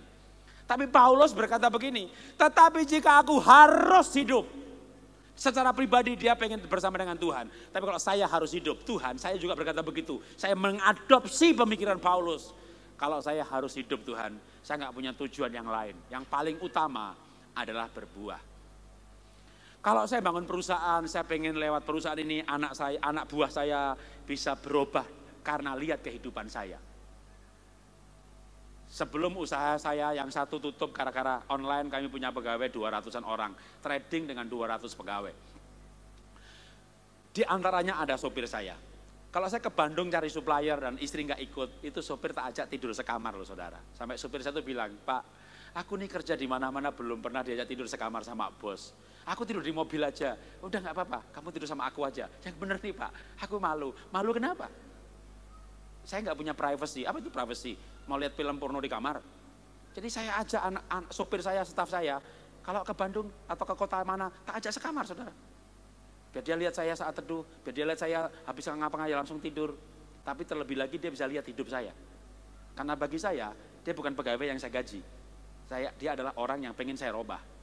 Maka saya tuh seneng kalau ketemu mantan pegawai saya. Ya, mereka pindah kerja lain. Kadang malah kalau dia mau, Pak saya mau pindah pekerjaan. Kamu pindahnya kemana? Gajimu lompat nggak? 2 kali lipat nggak? Tunggu deh kalau gitu. Kamu jangan keluar dulu. Tapi kamu boleh mulai melamar. Kalau kamu pindahnya pelipat gandaan, aku ikhlas. Tapi kamu jangan pindah kalau cuma robah sedikit. Lalu kita latih lagi, kasih kompetensi lebih lagi, siapkan pengganti. Nah, nanti kalau ketemu nih, mantan saya pegawai gitu, ngajak foto bareng gitu ya. Di Instagram dia tag saya gitu, saya senang dengan captionnya. ketemu mantan guru saya gitu. Jadi dia gak bilang mantan bos gitu ya, guru hidup saya gitu. Jadi saya berarti tujuan saya bikin perusahaan tercapai, bukan hanya sekedar memberi gaji tapi memberi kehidupan. Mereka menyebut saya sebagai mantan gurunya, mantan pemurid. Dan sering juga kami sekarang pergi, kalau saya pergi pelayanan dan butuh gereja yang bersangkutan, butuh KKR anak, training guru sekolah minggu, saya bawa mantan-mantan pegawai saya, perusahaan sekuler. Anda telepon perusahaan saya, yang terima assalamualaikum karena perusahaan sekuler. Tapi beberapa pegawai di antara mereka, saya jadikan teman pelayanan. Lalu pergi keluar kota, tidur sekamar. Benar-benar teman pelayanan yang selevel. Ya saya nganggap mereka selevel, mereka nganggap saya bosnya. Tapi nggak ada yang mereka saya bilang saya bosnya gitu ya. Guru saya gitu. Saya senang dengan sebutan itu. Itu karena saya punya tujuan hidup, karena itu milikilah tujuan hidup. Tujuan hidup akan mewarnai harapan masa depan dan apa yang penting, termasuk di dalam parenting. Maka kalau orang tua punya tujuan, maka tujuan hidup itulah yang akan diwariskan. Beberapa orang punya tujuan yang mungkin kurang ilahi, tapi saya mau lompati ayat ini, saya langsung gambar yang berikutnya, saya langsung lompat ke Lukas 15 ayat 10. Aku berkata kepadamu, demikian juga akan ada sukacita pada malaikat-malaikat Allah karena satu orang berdosa yang bertobat. Tujuan hidup saya adalah membawa satu jiwa ke kerajaan sorga. Itu pun membuat sorga bersuka cita. Karena jiwa yang belum bertobat tadinya tidak ada di sorga. Kalau saya punya ambisi kaya lalu siap mati masuk sorga, maka kekayaan tidak bisa dibawa ke sorga. Kalau andekat bisa dibawa, andai kata bisa dibawa. Anda kaya raya sebelum meninggal, itu aset properti dijual, saham dijual semuanya, diganti intan permata 5 kilo. Yang 1 gramnya 1 miliar, kata begitu ya. Ini harta besar nih. Ini intan permata emas, Anda bawa ke sorga. Kira-kira gimana? Anda berjalan, lantainya emas, di pojok sana ada permata, Anda bawa dari bumi, Anda cari seumur hidup, di sini banyak sekali, Anda akan taruh emas itu. Kenapa? Karena di sorga banyak. Belum lagi sebelum naruh ketemu malaikat. Apa yang dibawa? Enggak. Kira-kira malaikat bilang apa? Di sini sudah banyak goblok. Lalu Anda akan berkata, seumur hidup aku cari ini. Waktu, tenaga, pikiran, talenta, aku berjuang untuk dapat ini dan di sini nggak dipakai, digoblok-goblokin lagi. Bawa ke sorga yang di sorga nggak ada. Memang ada Pak yang di sorga nggak ada, kan sorga kaya raya. Manusia yang belum lahir baru itu namanya nggak di sorga belum ada. Kenapa kalau satu jiwa dibawa ke sorga, sorga bersuka cita? Karena malaikat pun nggak bisa bikin manusia bertobat. Anda yang bikin manusia bertobat bisa menerima Yesus lahir baru, kita bawa ke sorga. Itulah kenapa ditulis, kalau satu pribadi Anda bawa ke sorga, malaikat bersuka cita. Dan itu menjadi tujuan hidup saya yang pengen saya wariskan kepada saudara dan kepada anak-anak saya. Kita baca quote penutup hari ini. 1, 2, 3. Tujuan hidup yang mulia akan memberi kekuatan menjalani kehidupan, termasuk mendidik anak, nilai-nilai kehidupan sesuai firman. Keluarga Indonesia bahagia, luar biasa, tepuk tangan bagi Tuhan. Haleluya. Saya minta 1 menit buat iklan ya. Oke, boleh file berikutnya. Saya membawa buku 13 judul, masing-masing tinggal 1. Nah, punya Ibu Tina. Jadi sudah habis. Tapi judul satu ada di depan nanti. Saudara bisa pesen. Di toko harganya 50.000, di depan sana 50.000 dapat 2. Tapi karena barangnya habis, Anda hanya boleh pesan, bayar, atau gimana caranya panitia atur, nanti Senin, Selasa begitu saya dapat datanya saya kirim. Sehingga minggu depan pasti sudah ada di sini. Ya, harganya 50% diskon karena di toko satunya 50.000. Ada buku yang generasi 4,0 di toko 75.000. Pokoknya di sini semuanya 50.000 dapatnya 2. Tinggal tunjuk judul yang mana dipilih, daftar panitia kasih ke saya datanya, nanti saya kirim ke saudara. Ya, mari kita duduk kepala kita berdoa. Bapak, kami sudah belajar firman-Mu dan kami belum selesai belajar, tapi kami percaya setiap hamba Tuhan yang dipanggil ke gereja ini untuk mengajar jemaat, Tuhan pakai untuk melanjutkan pelajaran sehingga jemaat dibangkitkan, ditumbuhkan, digembalakan dengan firman dan keluarga dipulihkan, orang tua kembali kepada anak-anak, kembali kepada orang tua, suami kembali kepada istri, istri kembali kepada suami, keluarga diberkati. Hari ini kami belajar ya Tuhan, sebagian saja dari firman-Mu, khususnya dalam hal kami mendidik anak-anak milenial supaya kami tidak salah di hadapan Tuhan dan membangkitkan generasi milenial yang diberkati Tuhan. Terima kasih Tuhan buat pembelajaran hari ini. Kami menerima pelajaran ini di dalam nama Tuhan Yesus. Haleluya. Amin. Tuhan berkati. Saudara diberkati. Katakan haleluya. Haleluya. Saya diberkati banget sejak tahun 97 oleh beliau. Waktu saya tugas di Kalimantan.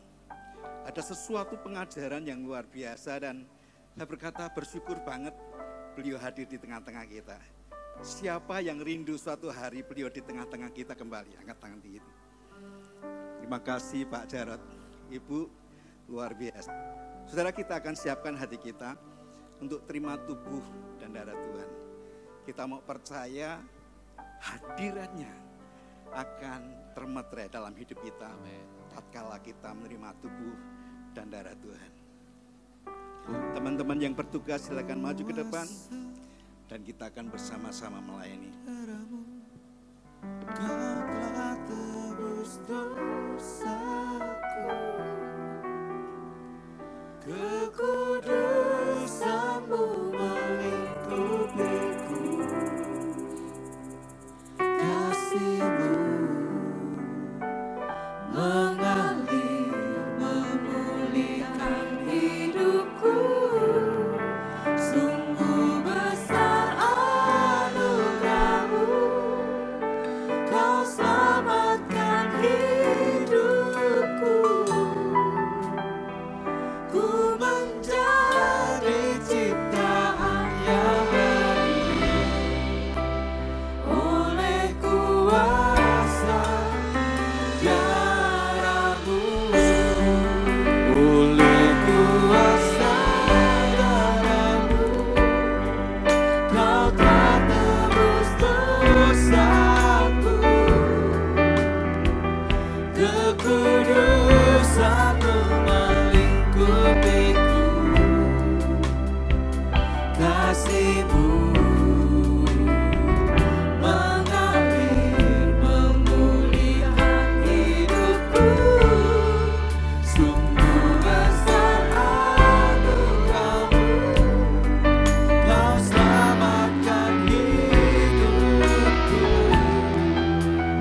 Kau telah tebus dosaku,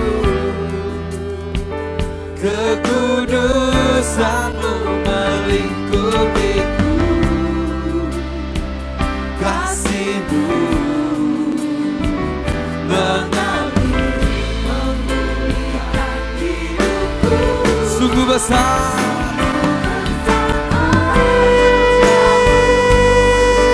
Kau selamatkan hidupku,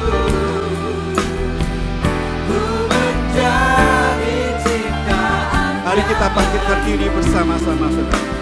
Oleh kuasa darah, Oleh kuasa, oleh kuasa Kau tebus dosaku, kekudusanmu melingkupiku, kasihmu mengalir memulihkan hidupku. Sungguh besar anugerahmu, Kau selamatkan hidupku, ku menjadi ciptaan yang baru. Oleh kuasa darah-Mu. Firman Tuhan berkata, sebab apa yang telah kuteruskan kepadamu telah aku terima di Tuhan, yaitu bahwa Tuhan Yesus pada malam waktu ia diserahkan, ia mengambil roti dan sesudah itu ia mengucap syukur atasnya. Ia memecah-mecahkannya dan berkata, inilah tubuhku yang diserahkan bagimu.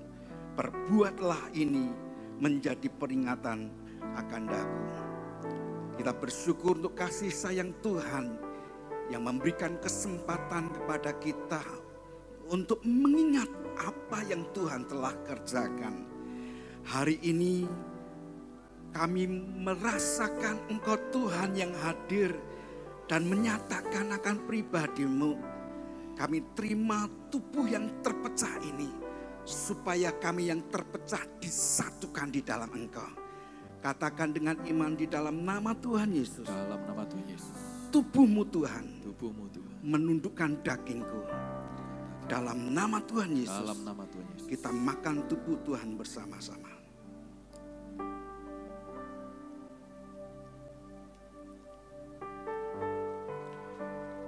Demikian juga ia mengambil cawan.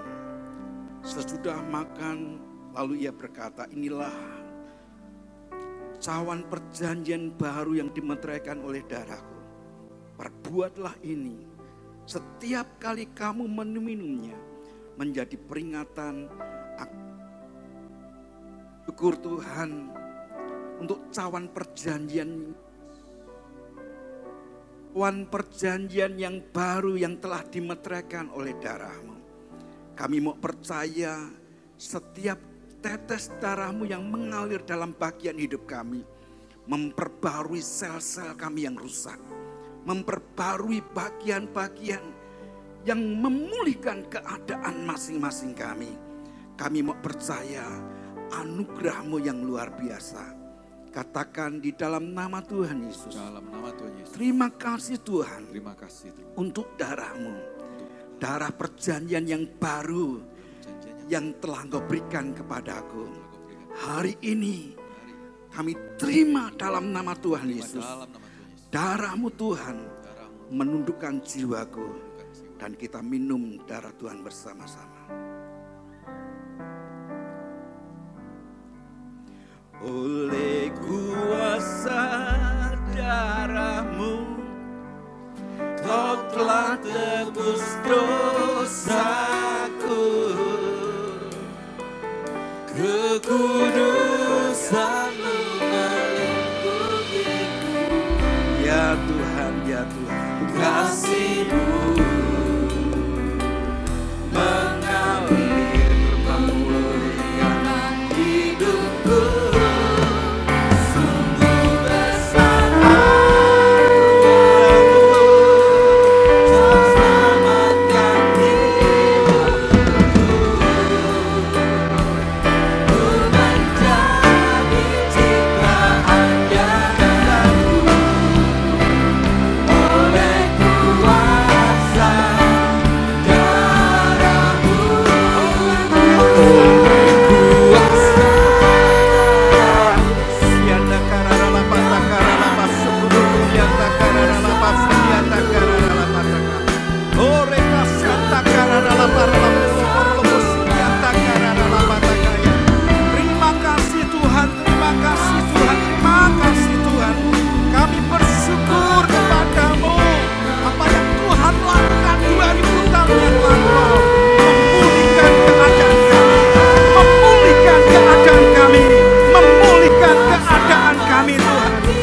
setiap kami untuk menata ulang bagian-bagian yang seharusnya apa yang Tuhan telah siapkan bagi kami. Kami mau percaya Engkau akan melanjutkan bagian-bagian yang tertentu oleh roh hikmat-Mu yang memampukan kami hidup di dalamnya. Saat ini Tuhan, kami akan lanjutkan bagian dari ibadah kami. Membawa persembahan kami, perpuluhan kami, janji iman kami, nasar kami. Tuhan berbicara masing-masing pribadi untuk kami melakukan dalam ketaatan. Kami mau percaya segala sesuatu bersumber daripadamu, olehmu dan untukmu. Bagian kami mengerjakannya demi dan di dalam nama Tuhan Yesus. Dan semua kita yang mau taat kepada Tuhan berkata, amin, amin, amin, amin. Kita bawa persembahan kita kepada Tuhan. You unravel me with a melody. You surround me with a song of deliverance from my enemies, till all my fears are gone. I'm no longer a slave to fear. I am a child of God. I'm no longer a slave to fear. I am a child of God.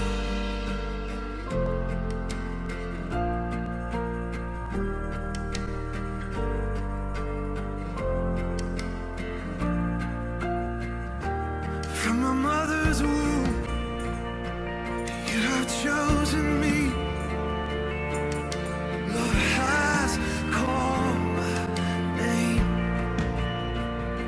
I've been born again to a family.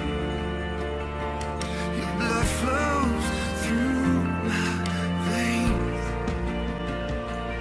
I'm no longer a slave to fear.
Bapa, Engkau melihat setiap pribadi yang dengan sungguh hati beribadah kepadamu, mengembalikan perpuluhan, janji iman nasar, bahkan apapun yang Tuhan telah sampaikan di kesempatan tertentu, dalam ketaatan para umat-Mu membawa persembahan ini. Seperti seorang anak kecil yang membawa 5 ketul roti dan 2 ekor ikan. Biarlah Engkau sendiri yang memberkati, Engkau Tuhan yang melipat gandakannya, Engkau Tuhan yang membagi-bagikannya. Dan kami katakan di dalam nama Tuhan Yesus, tidak ada seorang pun berkekurangan di tengah-tengah kami. Semua dilimpahi dengan segala yang baik. 12 bakul yang Tuhan telah sediakan sebagai reserve untuk kami setiap pribadi berbagi kepada orang lain. Kami percaya anugerah-Mu yang sempurna memberkati setiap umat-Mu. Demi dan di dalam nama Tuhan Yesus. Dan semua kita berkata, amin. Kita mendapat banyak informasi, saya mau tambahkan 1-2 menit saja, bahwa seminar Pak Yohanes Sunardi tanggal 11 dan 12 Februari bulan ini, itu dibuka pendaftaran online. Bapak Ibu perlu tahu bahwa seminar ini gratis, tidak usah mendaftar juga enggak apa-apa, tapi kalau Bapak Ibu mendaftar, bisa mendapat kesempatan untuk diundi mendapat door prize. Ya, ada door prize makan di rumah makannya gulai kepala ikan Pak Untung. Ya, ada juga makan di Wong Art, lalu juga ada makan di Just Coffee. Masih ada juga souvenir yang akan dibagikan sebagai door prize nanti di acara seminar ini. Ya, jadi silahkan di foto atau diketik, bisa mendaftar online. Tadi kami sudah mencoba beberapa mendaftar. Pendaftaran ini dibuka tadi jam 12 lewat Instagramnya Proing. Ya, kalau Bapak Ibu mau mendapat update yang lebih up to date dan lebih cepat, bisa subscribe ke Instagramnya Proing, PROINCJKIIK. Ya, di situ akan banyak informasi-informasi acara-acara yang akan diadakan di gereja ini. Dan setiap bulan Proing juga ada acara, jadi banyak kejutan-kejutan yang Bapak Ibu bisa terima jika follow Instagramnya Proing. Ya, jadi acara ini bagus. Saya mendapat banyak informasi bahwa kalau kita mengundang Pak Yohanes Sunardi khusus untuk seminar, itu mahal sekali Bapak Ibu. Dan ini beliau datang mau membagikan berkat untuk kita di sini dan juga untuk Kota Semarang. Jadi ini terbuka juga untuk gereja lain boleh datang ya. Kita yang jemaat di sini prioritaskan bisa mendaftar untuk mendapat undian door prize-nya. Terima kasih, Tuhan memberkati. Luar biasa ya, ada banyak info dan kesiapan untuk kita diberkati bersama-sama. Mari kita bangkit berdiri dan kita akan terima berkat yang datang daripada Tuhan dalam perjalanan pulang kita. Dan bahkan kita mau percaya di hari-hari yang datang, Tuhan memampukan kita untuk melihat perbuatan-perbuatannya yang dahsyat dan ajaib. Tuhan, kami bersyukur untuk anugerah-Mu yang luar biasa, yang Tuhan telah nyatakan di hari ini. Engkau telah membekali setiap kami dengan pengajaran-pengajaran, untuk setiap pribadi boleh mengimplementasikan dalam pelayanan kami dari hari Senin dan minggu berikutnya. Kami mau percaya Engkau Tuhan yang menyanggupkan kami. Saudara, kedangkan tangan-Mu dan terimalah berkat yang datang, yang telah dinyatakan oleh firman-Nya. Segala berkat ini akan datang kepadamu dan menjadi bagian-Mu. Jika engkau mendengarkan suara Tuhan Allah-Mu, diberkatilah engkau di kota, diberkatilah engkau di ladang, diberkatilah buah kandunganmu, hasil bumimu dan hasil ternakmu, yakni anak-anak lembu sapimu dan kandungan kambing dombamu. Diberkatilah pakulmu di tempat adonanmu, Diberkatilah engkau pada waktu masuk, diberkatilah engkau pada waktu keluar, sebab Dia ada bersama-sama dengan engkau dan mengurapimu dari sekarang hingga selama-lamanya. Biarlah berkat rahmat yang datang dari Allah Bapa, kasih kemurahan dalam Kristus Yesus Tuhan, dan penyertaan Roh Kudus memberkati setiap kita dari sekarang hingga selama-lamanya. Demi dan di dalam nama Tuhan Yesus, dan semua kita yang diberkati berkata, Tuhan memberkati. Selamat hari Minggu.